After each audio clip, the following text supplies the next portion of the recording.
यीशु मसीह के नाम के विच सब जय मसीह दी।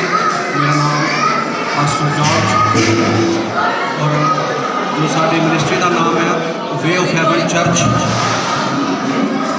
इंटरनेशनल मिनिस्ट्री और मैं कुवैत दे विच सेवा करता हाँ।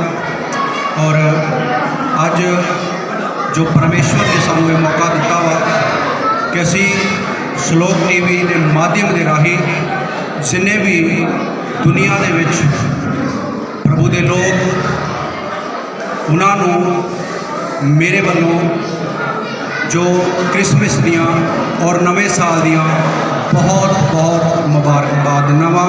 और प्रभु का धन्यवाद करते हैं कि इस चैनल के राही असी पूरी दुनिया के विच जिन्ने भी वसदे प्रभु के दास दासियाँ प्रभु के लोग और दुनिया के तमाम लोग असी सब को एक बार फिर आने वाले क्रिसमस और नवे साल दियाँ बहुत बहुत मुबारक देने सब को जय मसीह।